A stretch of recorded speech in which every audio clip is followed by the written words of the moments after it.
Imaginen por un momento la escena más desgarradora. Un hijo, con el corazón envenenado por la avaricia, arrastra a su propia madre, una anciana que le dio la vida, fuera del único hogar que ha conocido. Le entrega una maleta de cartón raída, llena de recuerdos y miserias, y para rematar la humillación la obliga a ser guiada por el viejo caballo de la familia, un animal tan cansado y olvidado como ella. Este acto de crueldad, ocurrido a plena luz del día, no fue el final de una historia de sufrimiento, sino el principio de un milagro tan profundo que dejaría a todo un pueblo sin aliento. Lo que estaba a punto de suceder cambiaría el destino de todos, demostrando que la justicia divina no necesita de tribunales ni de palabras para manifestarse de la forma más inesperada y poderosa. Pero, ¿qué pasaría si les dijera que ese mismo caballo, el instrumento elegido para el destierro y la vergüenza, se convertiría en el inesperado vengador de esta pobre mujer? Prepárense para escuchar una historia que desafía toda lógica. Una narración donde la lealtad de un animal y una intervención casi celestial desentierran un secreto celosamente guardado bajo la tierra seca de un pueblo olvidado. Este relato no es sobre la maldad de un hombre, sino sobre la fuerza silenciosa que se esconde en el alma de los inocentes. La venganza que se gestó ese día no fue con gritos ni con golpes, sino con el sonido de un casco escarbando la tierra, revelando una verdad tan dolorosa que quebraría al hombre más duro y restauraría el honor de una madre sin que ella tuviera que pronunciar una sola plegaria en voz alta. ¿Alguna vez han sentido que el mundo les da la espalda, que están completamente solos y que hasta Dios se ha olvidado de ustedes? Han llegado a ese punto de quiebre en el que la única opción que parece quedar es rendirse ante la injusticia. Soledad, nuestra protagonista, se encontraba precisamente en ese abismo de desesperación, sintiendo el polvo del camino en su rostro y el peso de la traición más dolorosa, la de su propia sangre. Esta historia es un recordatorio de que, incluso en el silencio más profundo y en la oscuridad más absoluta, hay una fuerza que nos observa, una fe que, aunque parezca insignificante, tiene el poder de mover montañas y despertar a los ángeles que caminan entre nosotros, a veces sobre 4 patas. Les prometo que si se quedan hasta el final de este video, serán testigos de un acto de fe y justicia que les erizará la piel y les renovará la esperanza en el poder del bien sobre el mal. Van a descubrir cómo un secreto enterrado por años puede salir a la luz de la manera más insólita, cambiando para siempre la vida no solo de una familia, sino de toda una comunidad. Así que, por favor, acompáñennos en este viaje emocional. No olviden suscribirse a nuestro canal y activar la campanita de notificaciones, porque las historias que contamos aquí no son simples relatos, son lecciones de vida que nos recuerdan que los milagros, por más increíbles que parezcan, siempre son posibles para quien mantiene la fe intacta en el corazón. En el corazón de México, donde el sol parece castigar la tierra en lugar de besarla, yace un pequeño pueblo llamado San Felipe de las Penas. El nombre no era una casualidad, sino una sentencia. Sus calles sin pavimentar levantaban un polvo ocre que se pegaba a la piel y a el alma. Un polvo que contaba historias de sequías, cosechas perdidas y sueños marchitos. La vida aquí era dura, una prueba diaria de resistencia donde los vecinos se conocían de toda la vida, compartiendo no alegrías, sino una comprensión silenciosa del sufrimiento ajeno. Cada rostro curtido por el sol era un libro abierto de dificultades, y entre todas esas historias, la de la anciana Soledad era la que más pesaba en la conciencia colectiva, un murmullo de lástima que nadie se atrevía a convertir en acción. El miedo era otro habitante más de San Felipe, uno que tenía nombre y apellido, Armando, el hijo de Soledad.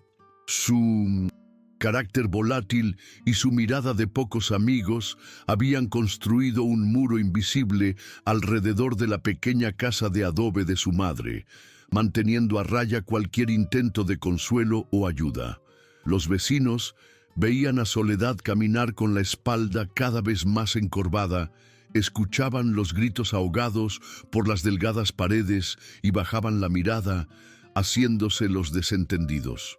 No era falta de corazón, sino un instinto de supervivencia. Enfrentar a Armando era como provocar a un alacrán. Sabían que su veneno podía salpicar a cualquiera, y en un lugar donde cada quien cargaba su propia cruz, nadie se sentía con fuerzas para cargarla de alguien más. La casa de Soledad era un reflejo de su propia existencia, una estructura de adobe que se desmoronaba lentamente, como si estuviera cansada de resistir el paso del tiempo y el abandono. Las paredes, alguna vez blancas, ahora estaban manchadas por la humedad y el olvido, y el techo de lámina dejaba pasar más calor que el que bloqueaba.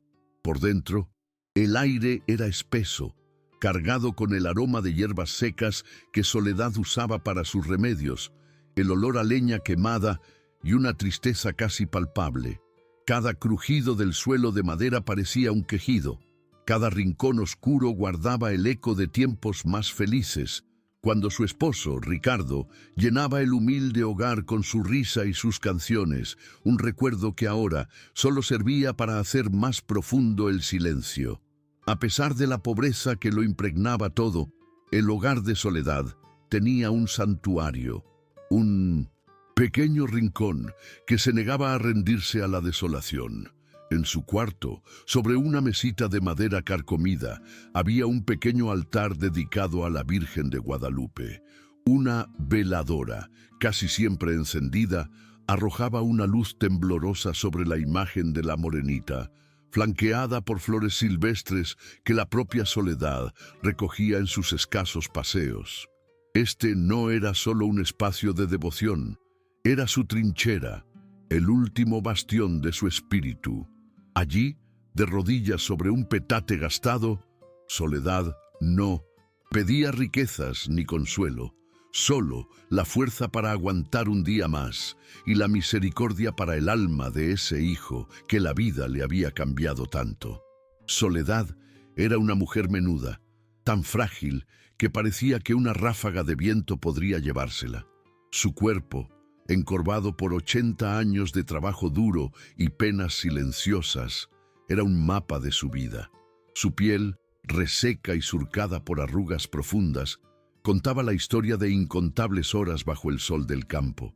Sus manos, nudosas y deformadas por la artritis, habían sembrado, cosechado, amasado tortillas y acariciado la frente febril de su único hijo. Eran manos que habían dado todo y ahora no recibían nada. Pero eran sus ojos, dos pozos oscuros y profundos, los que guardaban su verdadera esencia. A pesar de la tristeza que los empañaba, conservaban una chispa de fe inquebrantable, una luz que se negaba a extinguirse. Su rutina diaria era un ritual de sufrimiento y resistencia. Se levantaba antes de que el sol asomara por el horizonte, con el cuerpo adolorido, quejándose a cada movimiento. Su primer acto del día no era tomar un sorbo de agua, sino mirar hacia su altar y persignarse, encomendando su jornada a Dios.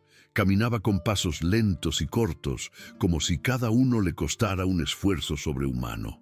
Su mundo se había reducido a las 4 paredes de su casa y al pequeño patio trasero, un universo de soledad donde los días se mezclaban unos con otros, diferenciados únicamente por el nivel de crueldad con el que Armando decidiera tratarla.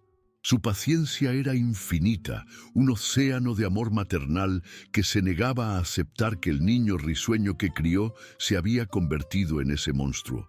En el corazón de su pequeño cuarto, el altar de la Virgen era el epicentro de su fortaleza espiritual. No era ostentoso, apenas la imagen impresa en un cuadro barato, una cruz de madera hecha por su difunto esposo y un pequeño recipiente con agua bendita que el padre del pueblo le rellenaba cada mes. Para Soledad, sin embargo, ese rincón lo era en todo. Era su sala de audiencias con lo divino, su confesionario y su paño de lágrimas. Allí susurraba sus oraciones más secretas, no solo pidiendo por ella, sino principalmente por Armando.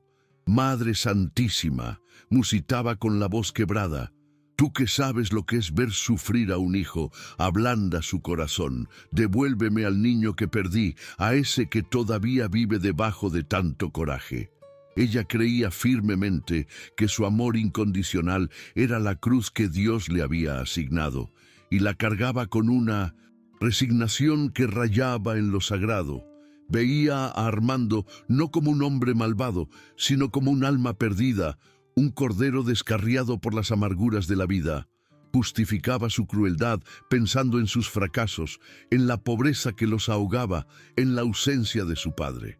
Este amor ciego, esta capacidad infinita para perdonar antes incluso de ser ofendida, era lo que la mantenía en pie, pero también era la cadena que la ataba a su verdugo. Su fe era su escudo, pero también su jaula, impidiéndole ver que el hombre que tenía enfrente ya no era su hijo, sino un extraño consumido por el resentimiento. Armando, en agudo contraste con la frágil figura de su madre, era un hombre de 48 años que parecía tallado en piedra. Su cuerpo era recio, resultado de años de jornalero, pero su rostro estaba endurecido no por el trabajo, sino por la amargura. Su mirada era fría, calculadora, casi nunca parpadeaba, como si estuviera permanentemente evaluando el valor de todo y de todos a su alrededor. Rara vez sonreía, y cuando lo hacía, era una mueca torcida, llena de desdén. Vestía siempre ropas gastadas y sucias, no por falta de opción, sino por una dejadez que reflejaba el estado de su alma. Era un hombre que caminaba por el mundo con los puños apretados, listo para pelear contra una vida que, según él, le debía todo. Su crueldad no era impulsiva, sino metódica, un veneno que administraba en dosis diarias para quebrar el espíritu de su madre. La culpa era su principal combustible. Culpaba a sus padres por haber nacido en la pobreza, por no haberle dado estudios, por haberlo anclado a ese pueblo miserable del que no podía escapar. Sentía que Soledad, con su sola presencia, era el recordatorio constante de su fracaso. No tenía empatía alguna. La veía como un estorbo, una boca inútil que alimentar, un obstáculo que se interponía entre él y su única obsesión, el dinero que podría obtener vendiendo el pedazo de tierra y la casa de adobe que ella se negaba a abandonar. La escena se repetía con una monotonía cruel. Soledad pasaba la mañana preparando un guiso humilde con los pocos ingredientes que Armando le dejaba. El olor a ajo y cebolla frita era un pequeño acto de rebeldía, un intento de poner algo de calor en esa casa fría. Pero entonces llegaba Armando. Entraba dando un portazo, su presencia llenando el espacio de una tensión insoportable. Miraba el plato con desprecio y soltaba la frase que era como una daga en el corazón de Soledad. Otra, ¿ves esta porquería? Ni los perros se comerían esto. Eres una inútil vieja, no sirves ni para dar de tragar. A veces, con un gesto brusco, apartaba el plato, derramando el contenido en el suelo de tierra. Para Soledad, cada insulto era un golpe físico. Sentía cómo las palabras de su hijo la vaciaban por dentro, dejándola hueca y sin aliento. Ella no respondía, nunca lo hacía. Simplemente bajaba la cabeza, recogía los restos de comida del suelo con manos temblorosas y se retiraba a su cuarto. No lloraba delante de él. Había aprendido que sus lágrimas solo parecían alimentar su rabia. Era un abuso lento y constante, una tortura psicológica diseñada para hacerla sentir que no valía nada, que su existencia era una carga tan pesada que la única solución era desaparecer, dejarle el camino libre a ese hijo al que, a pesar de todo, seguía amando con una devoción dolorosa y ciega. La motivación de Armando era un cáncer que le carcomía el alma. Las deudas. Se había metido en problemas pidiendo dinero prestado a gente peligrosa para intentar negocios que siempre fracasaban. Ahora lo estaban presionando. La venta del terreno de su madre no era un plan para un futuro mejor. Era una medida desesperada para salvar su propio pellejo. Estaba obsesionado con esa idea, se había convertido en su única razón de ser. En su mente retorcida no estaba robando a su madre, estaba reclamando lo que, según él, le correspondía. La casa y la tierra eran su herencia, y ella, con su terca negativa a irse, se la estaba negando. Él no veía a una anciana frágil, veía un candado en la puerta de su libertad. Cada vez que la miraba, sentada en su silla, rezando en voz baja, sentía una oleada de ira. ¿Por qué no podía simplemente morirse? ¿Por qué se aferraba a esa pocilga como si fuera un palacio? Estos pensamientos, oscuros y terribles, daban vueltas en su cabeza constantemente. La avaricia y la desesperación habían formado una alianza letal en su interior, apagando cualquier chispa de compasión o de recuerdo por la mujer que lo había acunado en sus brazos. Estaba decidido a conseguir lo que quería, sin importar el costo, sin importar a quién tuviera que destruir en el proceso. En medio de este infierno doméstico existía una figura silenciosa, un testigo mudo de toda la tiranía: Lucero, el caballo. Desde la pequeña y sucia ventana de su cuarto, Soledad lo observaba. Era su único escape visual, un punto de nobleza en un paisaje de miseria. El caballo estaba en un pequeño corral, atado a un poste, con un balde de agua sucia y un poco de paja seca. Armando lo descuidaba, solo lo alimentaba lo suficiente para mantenerlo vivo para los trabajos esporádicos que requerían su fuerza. Para Armando, Lucero era solo una herramienta más, una posesión sin alma ni sentir. Pero para Soledad era mucho más. Lucero era un vínculo con su pasado feliz. Había sido el caballo consentido de su esposo Ricardo, quien lo había nombrado así por la mancha blanca en forma de estrella que tenía en la frente. Era un caballo criollo, viejo, con el pelaje color canela deslucido por la mugre y la mala alimentación, pero su porte seguía siendo noble. Y sus ojos eran grandes, líquidos y de una profundidad asombrosa. Parecían guardar una sabiduría ancestral, una comprensión silenciosa del dolor. Cuando Armando no estaba, Soledad se acercaba a la cerca y le hablaba en susurros, compartiendo con él un pedazo de tortilla que había guardado. Lucero apoyaba su cabeza en la cerca y escuchaba, y en ese simple gesto, Soledad sentía un consuelo que ninguna palabra humana podía darle. La tarde caía sobre San Felipe de las Penas, tiñendo el cielo de tonos anaranjados y rojizos, como si presagiara la sangre y el fuego que estaban por desatarse en el alma de un hombre. Armando llegó a la casa no con su habitual andar pesado y derrotado, sino con una energía febril, los ojos brillándole con una luz extraña y peligrosa. Cruzó el umbral y, sin mediar palabra, arrojó un fajo de billetes arrugados sobre la mesa de madera. El dinero, manchado y viejo, pareció una ofensa sobre la superficie humilde. «Lo vendí», dijo con la voz ronca, una mezcla de euforia y amenaza. «El comprador me dio este adelanto. Quiere el terreno limpio para mañana al amanecer. Así que empieza a empacar tus cosas, madre». Soledad, que estaba sentada en su silla de siempre, levantó la vista. No había sorpresa en sus ojos, solo una profunda y antigua fatiga. Había estado esperando este momento, temiéndolo y, en cierto modo, preparándose para él en el silencio de sus oraciones.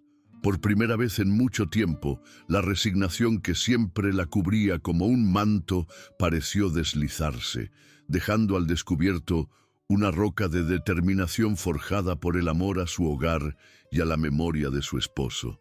Miró los billetes con indiferencia, como si fueran hojas secas sin valor, y luego fijó su mirada en los ojos de su hijo, una mirada que ya no era de súplica, sino de una calma inquebrantable que Armando no supo interpretar, con una voz que apenas era un susurro, pero que resonó en el silencio de la casa con la fuerza de un juramento. Soledad respondió: «De aquí no me muevo, Armando», dijo lentamente, cada palabra cargada con el peso de 80 años de vida. «Esta es mi casa. Aquí viví con tu padre, aquí te crié. En esta tierra están nuestras raíces y nuestros muertos». Hizo una pausa, y su voz adquirió una firmeza que Armando jamás le había escuchado. «De aquí solo salgo muerta, como salió tu padre. Esta es mi última palabra». Esa frase, tan sencilla y tan definitiva, fue la chispa que incendió la pólvora acumulada en el corazón de su hijo. La calma de su madre fue para Armando como una bofetada. Esperaba lágrimas, ruegos, una sumisión quebrada que reafirmara su poder sobre ella. Pero esa tranquila negativa, esa defensa de su dignidad, lo descolocó y lo llenó de una furia ciega y primitiva. La vena de su sien comenzó a latir con violencia y su rostro se congestionó de rabia. «¡Ah! ¡No te mueves!», gritó, su voz rompiéndose en un gruñido salvaje. «Tú no me vas a decir a mí lo que tengo que hacer, vieja inútil. Ya me cansé de tu terquedad y de tu estorbo». La furia ya no era controlada. Era un torrente desbordado que arrasaría con todo a su paso, empezando por el último vestigio de humanidad que le quedaba. Como un animal embravecido, Armando se movió con una velocidad aterradora. Fue hacia un rincón y de allí sacó una vieja maleta de cartón, la misma que su padre había usado en su único viaje a la capital. Estaba cubierta de polvo y telarañas, un fantasma del pasado que ahora se convertiría en el símbolo del destierro. La arrojó al suelo con un golpe seco y luego se dirigió como una tromba hacia el cuarto de Soledad. No tuvo ninguna consideración.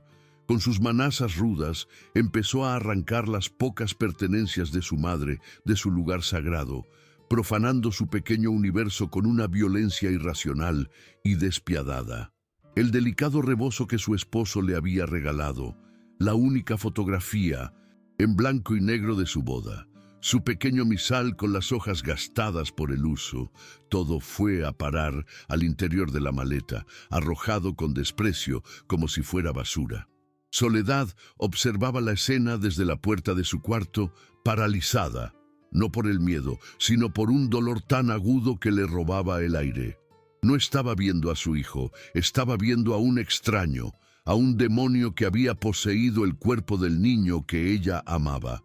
Cada objeto que caía en esa maleta era un pedazo de su vida que le estaban arrancando a la fuerza, un despojo cruel que la dejaba vacía y desnuda. Cuando la maleta estuvo llena, Armando la cerró de un golpe y se volvió hacia ella. Sus ojos eran dos brasas ardientes de odio. Sin una palabra más, la tomó por un brazo con una fuerza que le hizo soltar un quejido de dolor. La arrastró fuera de la casa, a través de la pequeña sala, y la sacó al patio frontal. Sus pies descalzos apenas tocaban el suelo polvoriento, tropezando, luchando por mantenerse en pie, mientras él la jalaba sin piedad. El sol de la tarde, ya bajo en el horizonte, fue testigo de la procesión humillante. Era una escena sacada de una pesadilla, una traición bíblica ocurriendo en la carne de una madre y un hijo. El ruido y los gritos de Armando habían logrado lo que la lástima silenciosa nunca pudo: sacar a los vecinos de sus casas. Las puertas se entreabrieron, los rostros se asomaron por encima de las cercas de madera, los ojos llenos de espanto, y de una vergüenza compartida. Veían a Soledad, tan pequeña y frágil, siendo arrastrada como un animal, y a Armando, transformado en una bestia de furia. Nadie intervino. El miedo seguía siendo más fuerte que la indignación.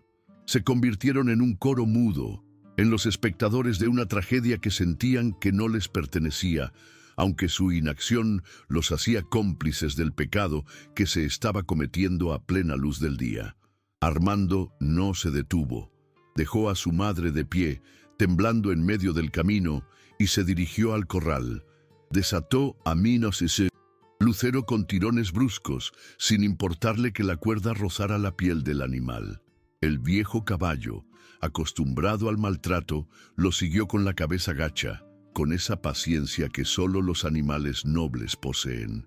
Armando lo llevó hasta donde estaba Soledad y, en un acto de crueldad calculado para maximizar la humillación, amarró la maleta de cartón a la silla de montar.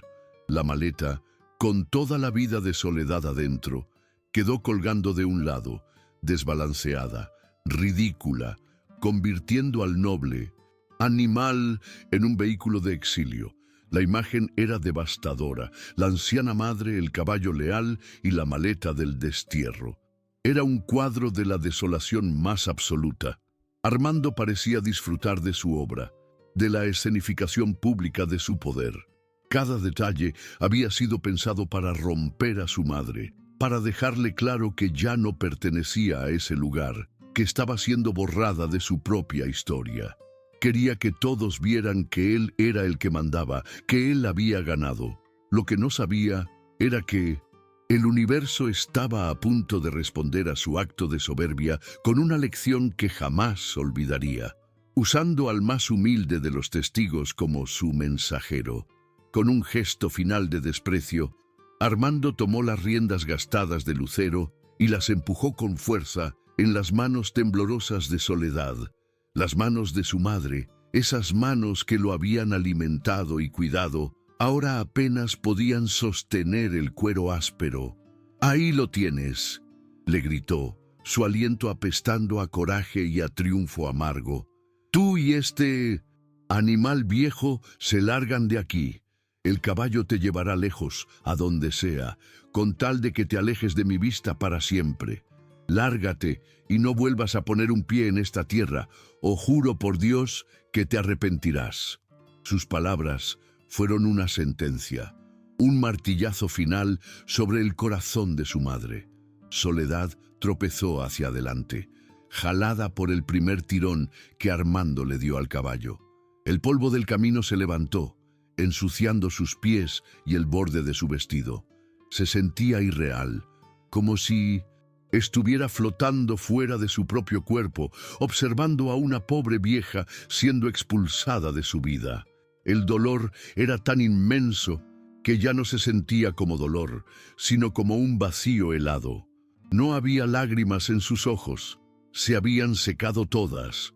Solo quedaba un silencio profundo en su interior, una rendición total ante una crueldad que ya no podía comprender ni combatir. Ya no luchaba, ya no se resistía. Su cuerpo se movía, pero su alma se había quedado quieta. En ese momento de quiebre absoluto, cuando sentía que su corazón se rompía en 1000 pedazos, Soledad no miró a su hijo, no le dedicó una última mirada de odio o de súplica. En su lugar, levantó el rostro hacia el cielo que se oscurecía. Sus labios, resecos y pálidos, se movieron sin emitir sonido al principio. Estaba reuniendo las últimas hebras de su fe, la única posesión que Armando no había podido meter en la maleta. No era una oración para pedir ser salvada, ni para que su hijo fuera castigado. Era algo más profundo, una entrega total de su voluntad a una fuerza superior. Ella sabía, en lo más hondo de su ser, que la justicia de los hombres no llegaría para ella. Los vecinos miraban, pero no actuaban. Su hijo la había condenado. Solo le quedaba apelar al tribunal más alto, al único juez que nunca falla. Y entonces las palabras salieron en un susurro apenas audible, una plegaria llevada por el viento del atardecer. No pedía por su vida, no pedía por su casa. Su petición era por algo mucho más sagrado, algo que Armando había pisoteado junto con su amor, el honor de un buen hombre que ya no estaba para defenderse. La oración fue corta, directa y cargada de una fe desesperada. Con la mirada perdida en las nubes teñidas de púrpura, Soledad susurró: «Padre mío, Dios Todopoderoso, en tus manos me encomiendo». Su voz, aunque temblorosa, no flaqueó. «No te pido por mí, Señor. Ya he vivido bastante. Te pido que se haga justicia, no por mi dolor, sino por la memoria de mi esposo Ricardo, un hombre justo y bueno cuyo nombre ha sido manchado hoy». Cerró los ojos, aceptando su destino, cualquiera que fuera. «Que se haga tu voluntad», concluyó, y en esa frase entregó su última batalla, dejando que el universo decidiera el final de su historia. Lucero, empujado por Armando, había avanzado unos 10 metros por el polvoriento camino de tierra. Soledad se dejaba llevar, un autómata del dolor.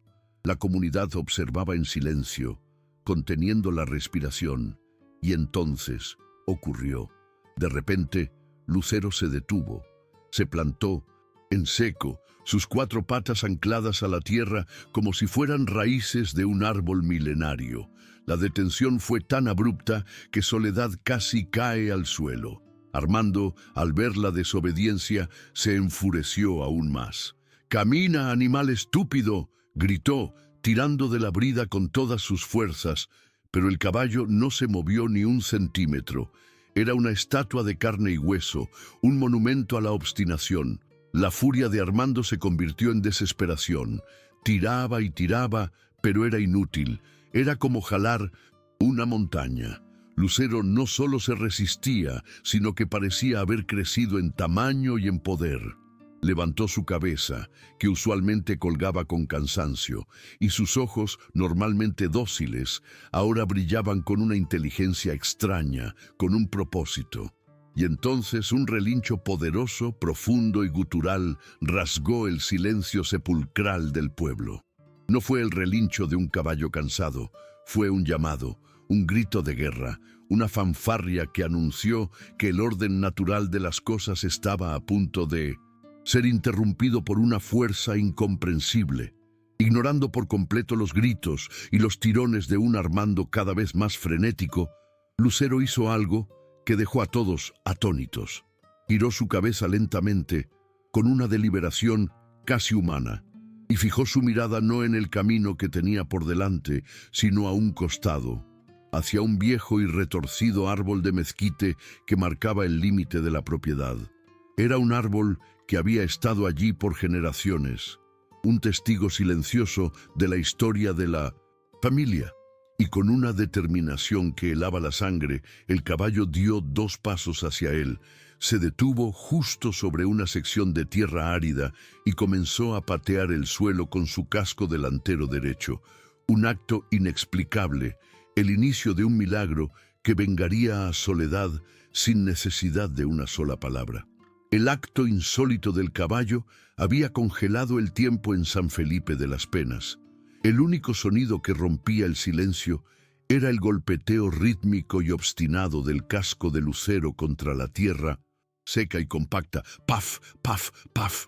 Un sonido hueco y persistente que se clavaba en la conciencia de todos los presentes. Armando se quedó inmóvil, con la mano todavía en la brida, su furia inicial evaporándose para dar paso a una confusión helada. ¿Qué estaba haciendo el animal? ¿Se había vuelto loco? Miró los ojos del caballo y vio una fijeza, una determinación que no era natural.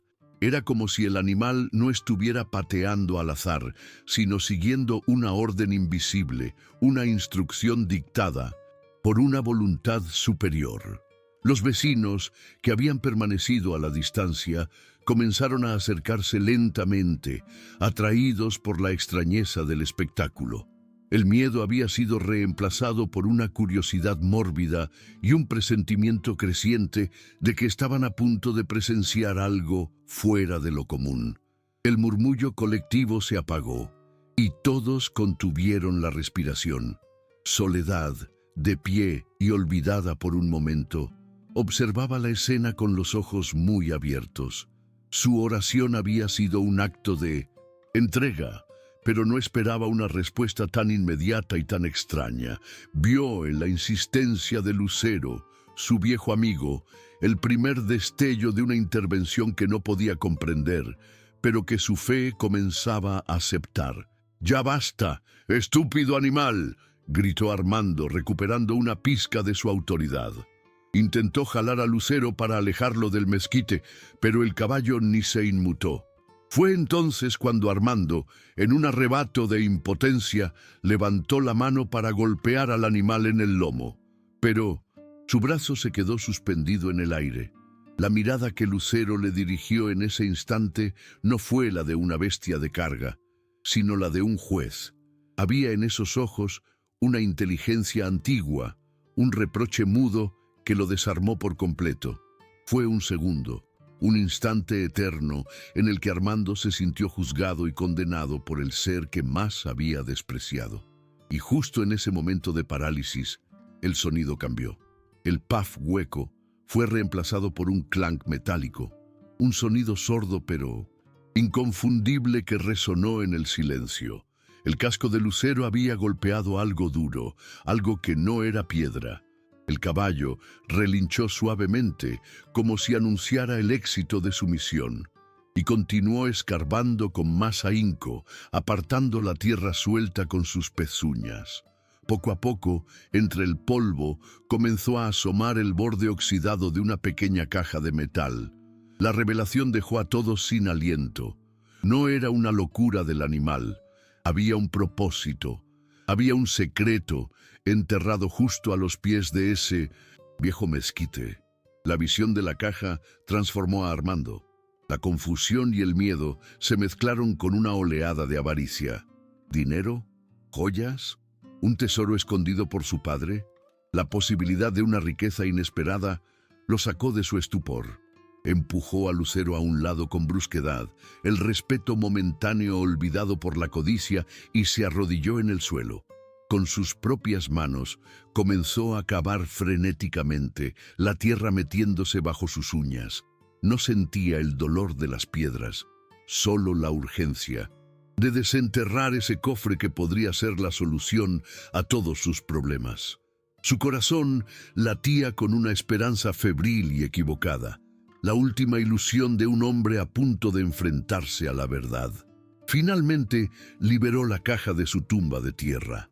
Era pequeña, pesada y cubierta de óxido. El cerrojo estaba casi deshecho por la corrosión. Armando la sostuvo en sus manos como si fuera un objeto sagrado, sus ojos recorriendo su superficie, imaginando lo que podría contener. El pueblo entero lo observaba, cada vecino convertido en un jurado silencioso. Se hizo un silencio tan profundo que se podía escuchar el zumbido de los insectos y el latido desbocado del corazón de Armando. Con manos temblorosas forzó el pestillo oxidado. Crujió, se resistió por un instante y luego cedió con un chasquido que pareció el sonido del destino abriéndose paso. Armando levantó la tapa con una ansiedad palpable, pero su rostro se descompuso al instante. No había monedas de oro, no había joyas relucientes. Dentro, sobre un lecho de tela podrida, solo había un fajo de papeles amarillentos atados con un cordel y un sobre sellado con cera. Una decepción amarga lo invadió, seguida de una creciente sensación de pavor. ¿Qué era esto? Con dedos torpes, tomó primero los papeles. Al desdoblarlos, reconoció el sello del notario del pueblo vecino. Eran los títulos de propiedad de la casa y del terreno. Leyó las cláusulas una y otra vez, y la sangre se le heló en las venas. La propiedad estaba única y exclusivamente a nombre de Soledad Martínez, viuda de Rivas. La mentira sobre la que había construido su plan de venta La idea de que la propiedad era suya por herencia se desmoronó en ese instante. Siempre lo había sabido, pero lo había ignorado, confiando en que la palabra de un hombre valía más que la de una vieja indefensa en un pueblo como ese. Pero allí estaba la prueba, desenterrada por un caballo, para que todos la vieran. El primer pilar de su tiranía se había derrumbado.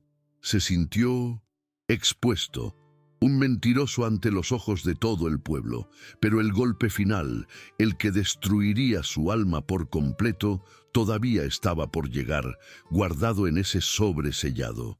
Con un temblor que ya no podía controlar, tomó la carta. El sobre tenía su nombre escrito con la caligrafía elegante y firme de su padre, Ricardo. Rompió el sello con una sensación de sacrilegio y desdobló la única hoja que contenía.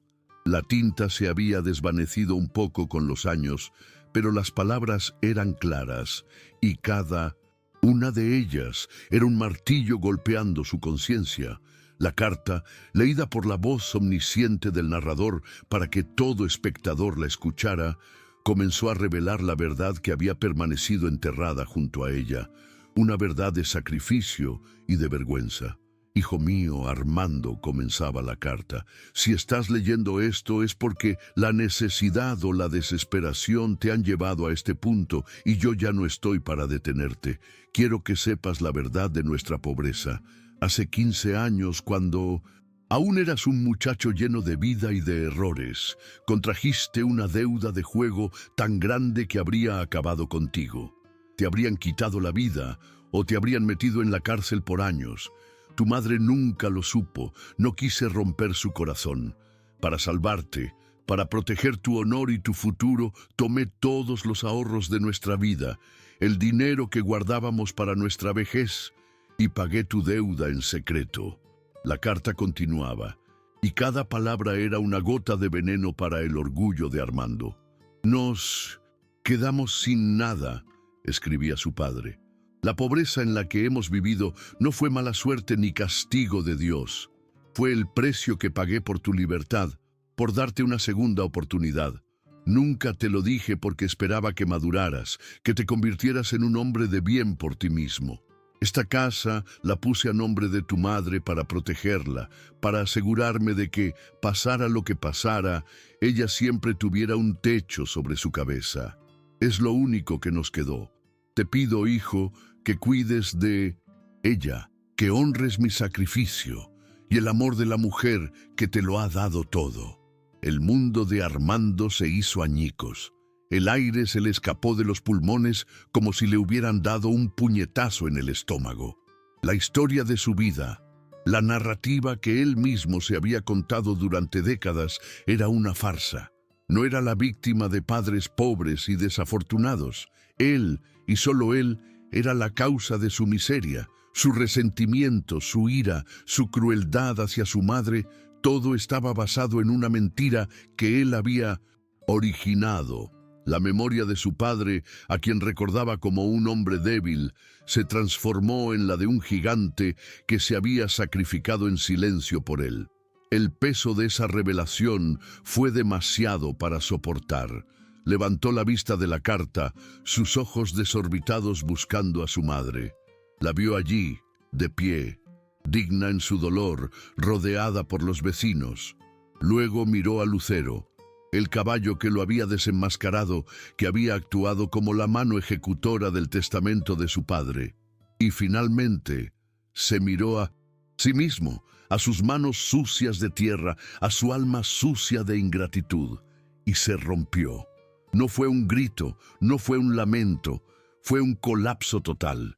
Sus rodillas cedieron y cayó al suelo, sobre la misma tierra que guardaba el secreto de su vergüenza.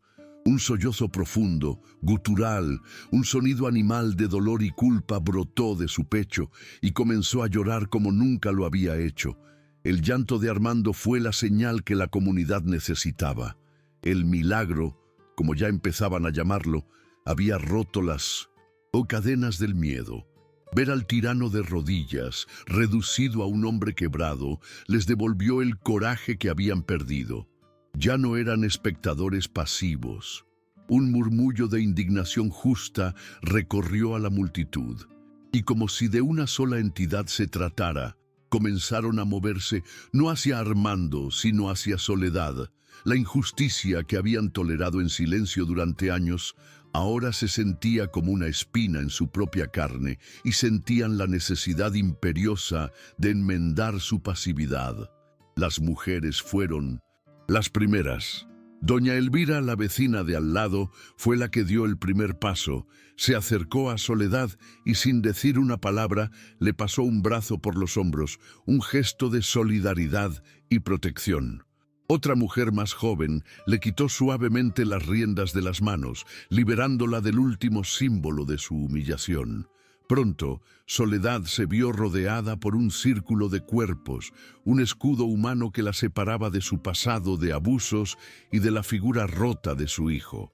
Era un rescate público, una declaración de que ya no estaba sola, que la comunidad finalmente había despertado. La noticia del suceso corrió como la pólvora por el pequeño pueblo. Alguien había ido a buscar al comisario, un hombre mayor y respetado llamado Don Javier, quien llegó caminando con paso lento pero firme. La escena que encontró no necesitaba explicación. Armando en el suelo, sollozando incontrolablemente, los papeles y la carta esparcidos a su lado, Soledad protegida por sus vecinos y un caballo que observaba todo con una calma sobrenatural. Don Javier recogió la carta, la leyó en silencio y su rostro se endureció. La justicia de los hombres, aunque tardía, había llegado para tomar el relevo de la justicia divina. Pero antes de que el comisario pudiera actuar, antes de que la ley pusiera sus manos sobre Armando, Soledad hizo algo que nadie esperaba. Apoyándose en el brazo de doña Elvira, se separó del grupo protector y caminó lentamente hacia su hijo. El pueblo contuvo la respiración, esperando una palabra de condena, un grito de rencor, una acusación merecida. Armando, sintiendo su presencia, levantó la cabeza, su rostro desfigurado por el llanto y la vergüenza, esperando el golpe de gracia. En sus ojos había una súplica de castigo, un deseo de que el dolor externo pudiera aplacar el infierno que ardía en su interior. Soledad se detuvo frente a él, lo miró y en sus ojos no había odio, ni triunfo, ni siquiera lástima. Había un dolor inmenso, sí, pero era el dolor de una madre que ve a su hijo sufrir sin importar la causa. Y entonces, en el acto de perdón más supremo y desgarrador, extendió su mano temblorosa, esa misma mano que él había maltratado, y la posó suavemente sobre la cabeza inclinada de su hijo. La caricia fue tan ligera como el ala de una mariposa, pero tuvo el peso de una absolución. El contacto físico, después de tanta crueldad, fue como un bálsamo y una quemadura al mismo tiempo para Armando. El perdón de Soledad no fue verbal, sino un acto de pura gracia. No necesitaba decir «te perdono», porque su gesto lo decía todo. Estaba perdonando al hijo que la había humillado, al hombre que había causado su miseria, al ingrato que había profanado la memoria de su padre. En ese momento, Soledad no era solo una víctima, se convirtió en la sanadora, en la única persona capaz de iniciar el largo y doloroso camino de redención de su hijo. La justicia del comisario se encargaría de su crimen, pero el perdón de su madre era lo único que podría algún día salvar su alma. Y mientras la mano de la madre descansaba sobre la cabeza del hijo arrepentido, el sol finalmente se ocultó en el horizonte, llevándose consigo las últimas sombras de la tarde. Una nueva noche comenzaba en San Felipe de las Penas, pero esta vez el aire no se sentía pesado con el sufrimiento silencioso, sino ligero con la promesa de la curación. El milagro de Lucero no solo había desenterrado una caja de metal, había desenterrado la verdad, había quebrado a un tirano, había despertado a una comunidad, Y lo más importante, había abierto la puerta para que el amor más incondicional, el de una madre, pudiera manifestarse en su forma más pura, el perdón. Los días que siguieron a la revelación transformaron a San Felipe de las Penas de una manera que ninguna tormenta o cosecha abundante lo había hecho antes. El comisario don Javier se llevó a Armando esa misma noche. No hubo resistencia, ni una sola palabra de protesta. Armando se fue con la cabeza gacha, su cuerpo encorvado no por la edad como el de su madre, sino por el peso insoportable de la vergüenza.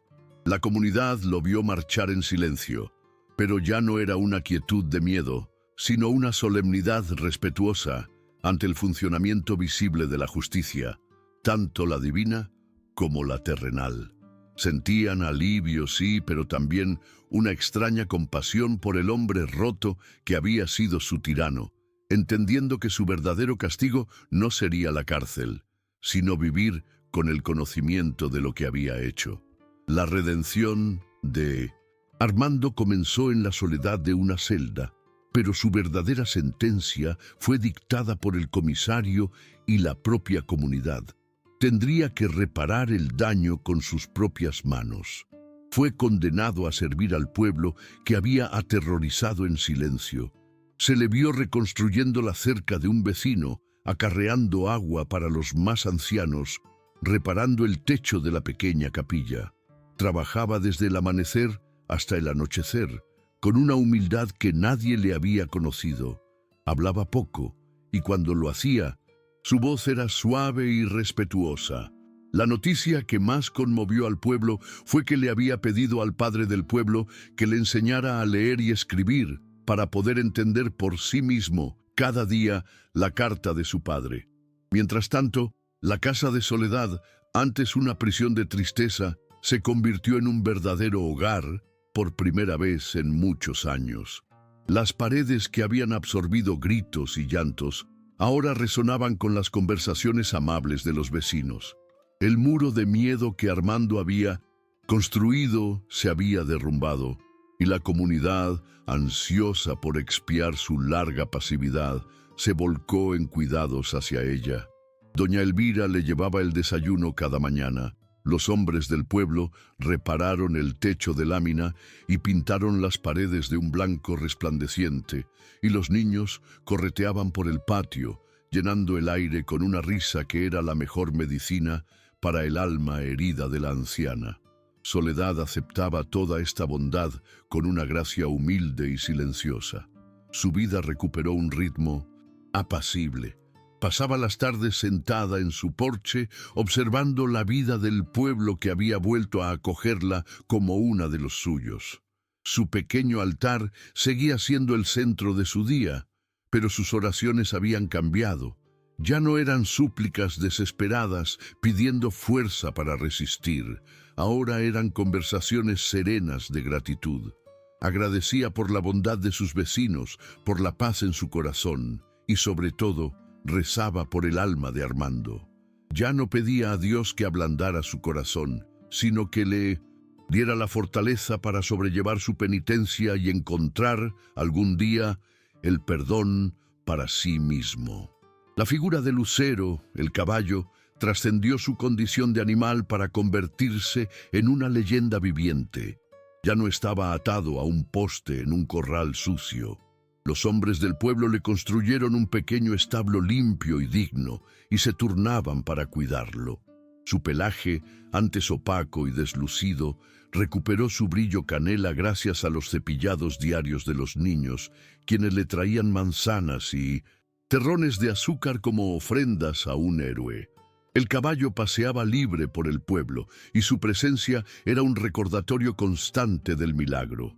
La gente lo tocaba al pasar, como si su nobleza pudiera contagiarse, y le susurraban palabras de agradecimiento, convencidos de que en sus ojos sabios habitaba un espíritu especial. La historia del milagro de Lucero, como fue bautizada, cruzó las fronteras de San Felipe de las Penas. Se contaba en los mercados de los pueblos vecinos, en las cantinas, en Minocent, las reuniones familiares. Se convirtió en una de esas leyendas rurales que se adornan con cada repetición, pero cuya esencia de verdad permanece intacta. Algunos viajeros curiosos llegaban al pueblo solo para ver con sus propios ojos al famoso caballo y al viejo mezquite que había sido el escenario del prodigio. El árbol se convirtió en un lugar de peregrinación informal. La gente dejaba pequeñas flores o ataba listones de colores a sus ramas retorcidas, como un símbolo de fe en que la verdad, siempre de una forma u otra, encuentra la manera de salir a la luz. El lugar exacto donde Lucero había desenterrado la caja no se quedó como una simple marca en la tierra. Se convirtió en un punto focal para la memoria de la comunidad. Los vecinos, queriendo materializar el legado de ese día, decidieron erigir allí un pequeño recordatorio. No construyeron una estatua ni una placa ostentosa. En su lugar, plantaron un rosal de flores blancas, símbolo de la pureza de la verdad revelada y del perdón de soledad. Cuidaban ese rosal con un esmero sagrado y cada vez que florecía era como si el milagro se renovara, recordando a todos que de la tierra más seca y dolorosa puede nacer la belleza más inesperada.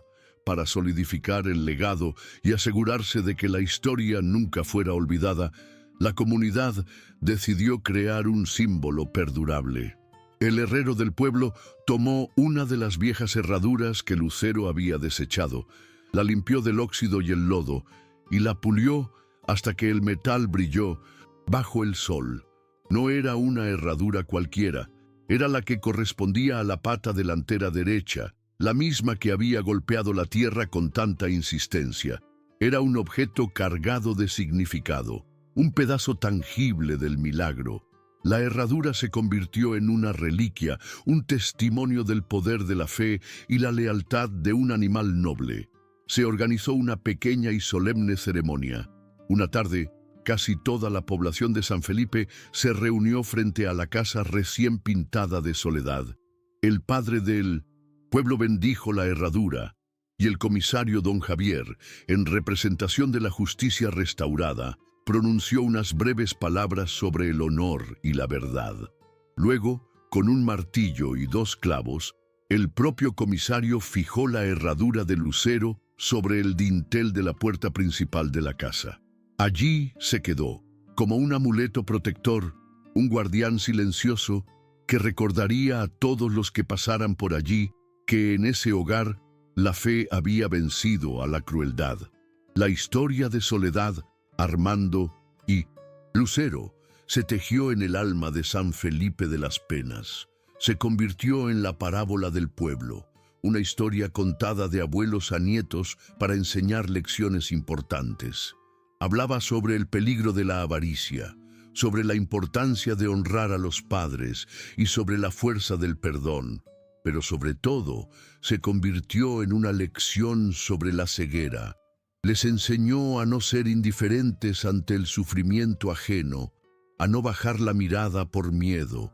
El milagro no solo había salvado a Soledad, había salvado a todo el pueblo de su propia apatía.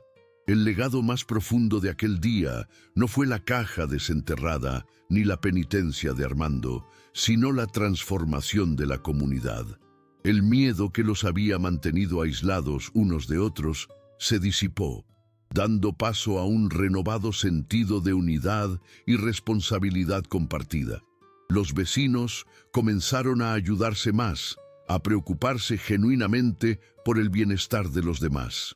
La tragedia de Soledad y el milagro de Lucero les habían recordado que eran una gran familia, unida no solo por la tierra que compartían, sino por los lazos invisibles del corazón. San Felipe de las Penas seguía siendo un pueblo pobre, pero ya no era un pueblo triste. Con el paso de los años, Soledad vivió sus últimos días en paz, rodeada del cariño y el respeto que siempre había merecido. Se convirtió en la matriarca del pueblo, una figura de sabiduría y fortaleza serena. Armando cumplió su condena, y aunque nunca recuperó la alegría de la juventud, se convirtió en un hombre callado, trabajador y decente, dedicando su vida a cuidar de su madre con una devoción que era su penitencia y su salvación. Lucero envejeció tranquilamente, amado por todos, hasta que un día se durmió bajo la sombra del mezquite y no despertó más. Lo enterraron cerca del Rosal, completando el ciclo de la leyenda. Y así, la casa con la herradura sobre la puerta se mantuvo como el corazón de San Felipe. Se convirtió en un faro de esperanza, un recordatorio tangible de que incluso en la oscuridad más profunda, un acto de fe puede encender una luz. La historia se contaba una y otra vez, no como un cuento fantástico, sino como una prueba de que la justicia divina a veces utiliza los medios más humildes para manifestarse, y que la verdad, por más que se intente enterrar bajo capas de mentiras y olvido, siempre, siempre encuentra la forma de abrirse camino hacia el sol. Hemos llegado al final de esta increíble historia, pero el eco de sus enseñanzas apenas comienza a resonar en nuestros corazones. La travesía de Soledad, Armando y el noble Lucero no es simplemente un cuento de un pueblo lejano. Es un espejo en el que todos podemos vernos reflejados. Nos obliga a detenernos un momento en nuestras vidas ajetreadas y a preguntarnos, ¿estamos prestando atención? ¿Estamos escuchando las verdades que no se dicen con palabras, sino con gestos, con silencios, con la lealtad inquebrantable de aquellos que nos aman sin condiciones? Esta historia nos recuerda que los milagros no siempre son luces en el cielo o voces estruendosas. A veces son tan sutiles como un caballo que se niega a caminar. Pensemos por un instante en nuestras propias vidas. ¿Cuántos luceros hemos ignorado?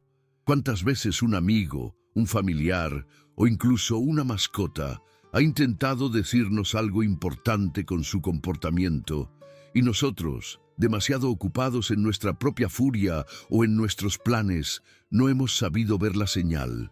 El universo nos habla constantemente en un lenguaje misterioso.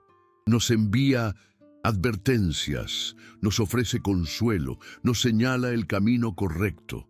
La historia de hoy es una poderosa lección sobre la importancia de la humildad para reconocer que no tenemos todas las respuestas y que la ayuda puede venir de la fuente más inesperada si tan solo abrimos los ojos y el corazón para recibirla. Esta narración nos confronta también con una de las preguntas más difíciles y profundas de la experiencia humana, la del perdón.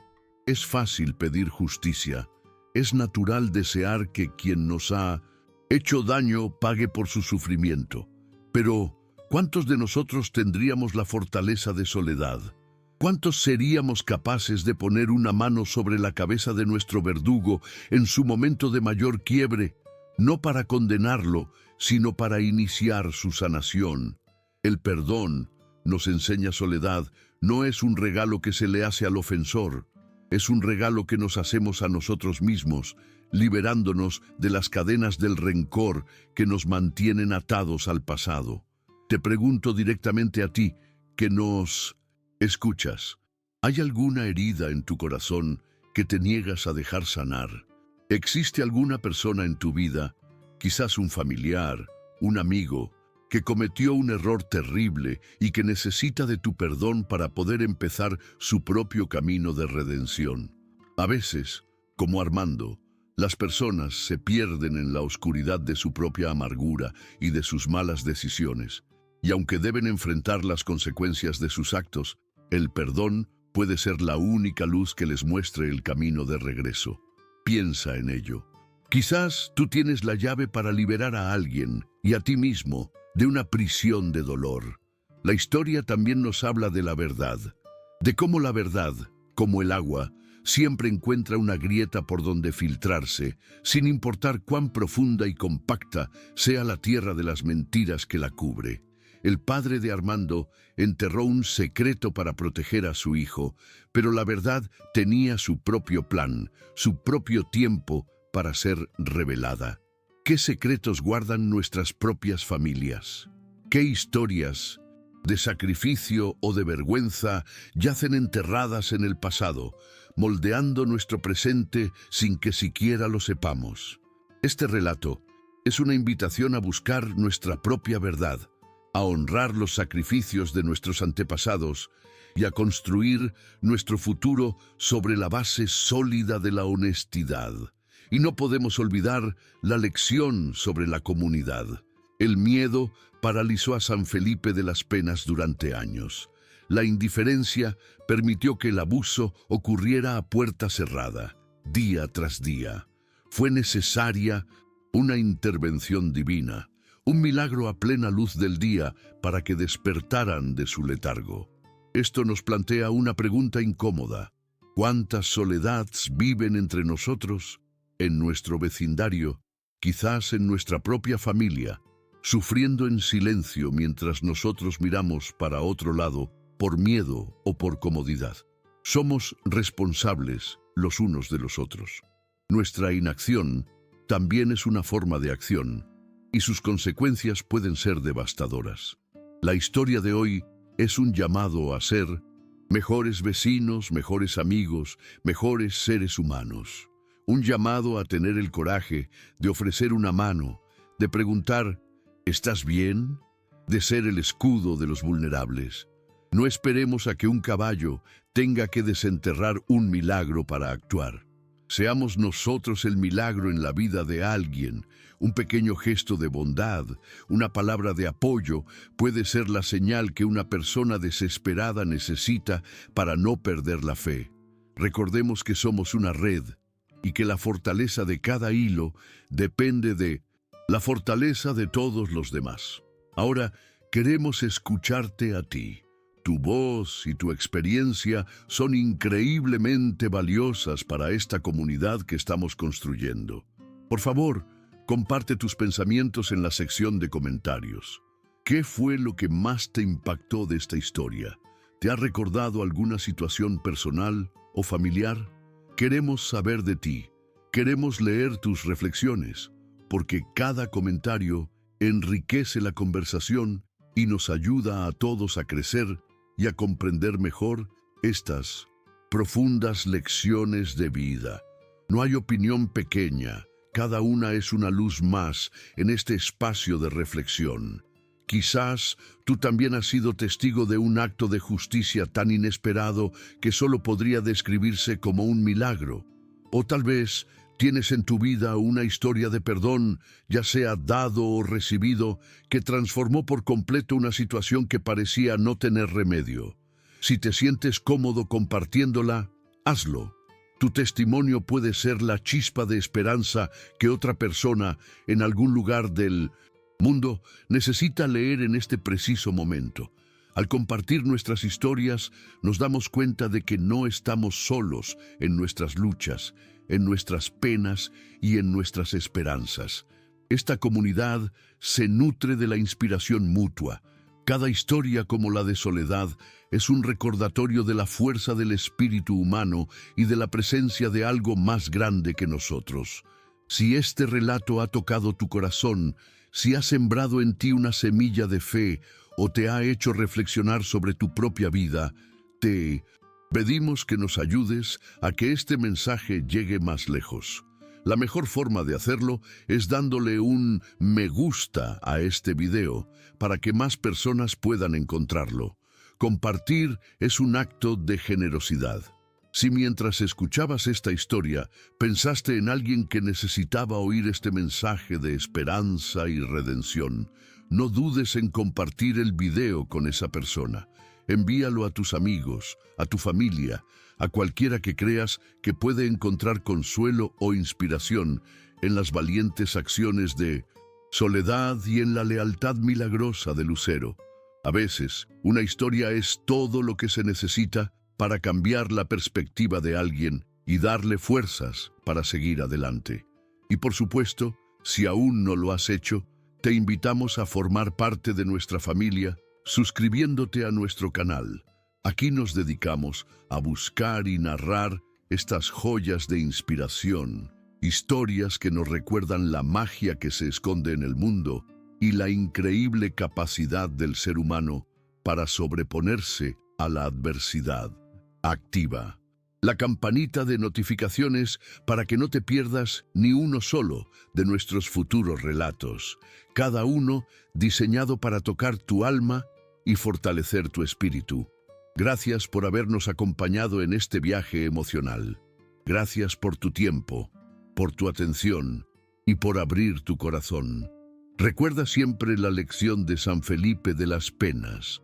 La verdad siempre se abre camino. El perdón es la forma más elevada del amor, y la justicia divina puede llegar de la forma más inesperada, a veces incluso en 4 patas. Hasta la próxima historia, mantén la fe y busca los milagros que te aseguro están sucediendo a tu alrededor todos los días.